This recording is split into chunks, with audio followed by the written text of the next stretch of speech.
Dans la journée, pour la plupart, le plus difficile, c'est le matin. Pour certains, c'est le réveil. D'autres appréhendent déjà le nombre de râteaux qui vont se manger. Hmm. Mais tout ça, c'est rien par rapport à ceux qui prennent le métro pour aller travailler. Parce qu'en général, les gens, ils te font une de ces gueules. Ça dit clairement un truc du genre: touche-moi, parle-moi ou regarde-moi et je te nique ta mère. Et ça, hommes et femmes, tous deux emploient la même méthode. Si tu ne me crois pas, essaye demain. Mais je suis pas responsable, hein. Bien. À présent, voici l'histoire d'un patron et de sa secrétaire. Donc je suis chez moi au téléphone. C'est une histoire.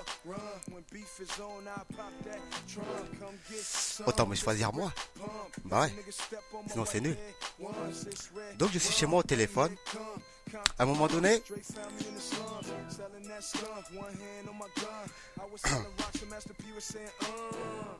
bien, on recommence. Donc je suis chez moi au téléphone et à un moment donné, je vais me mettre à la fenêtre. Qu'est-ce qui se passe là? Bien. On reprend à zéro. Bien. Dans la journée, pour la plupart, le plus difficile, c'est le matin. Pour certains, c'est le réveil, d'autres appréhendent déjà le nombre de râteaux qui vont se faire manger, qui vont se manger. Mais tout ça, c'est rien par rapport à ceux qui prennent le métro le matin.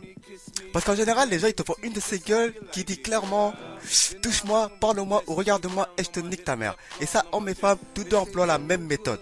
Et si tu ne me crois pas, essaye demain. Mais je suis pas responsable, hein. À présent, voici l'histoire d'un patron et de sa secrétaire. Donc, je suis chez moi au téléphone. À un moment donné, je me mets à la fenêtre pour prendre l'air. Parce que les meufs, on connaît, hein. Dès qu'elles commencent, c'est TGV sans fin.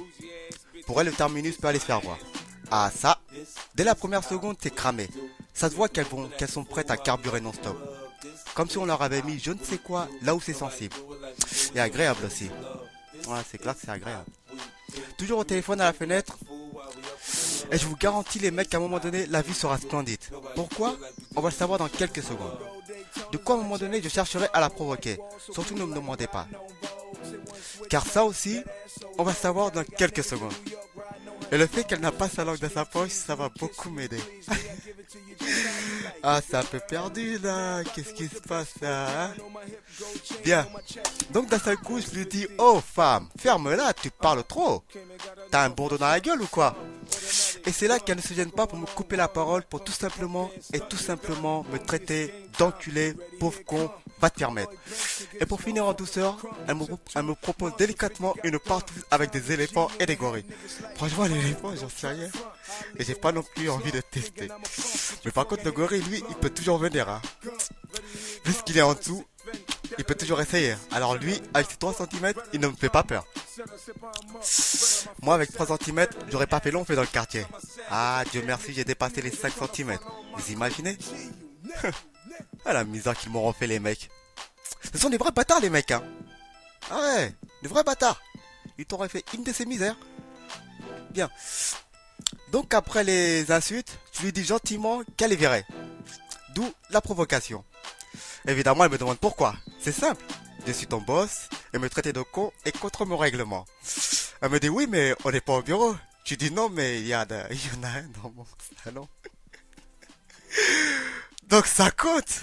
Et là, bizarrement, elle me demande si je suis à la fenêtre. Je dis oui, mais quel est le rapport? Elle me demande quoi? C'est la vie splendide. Je rigole.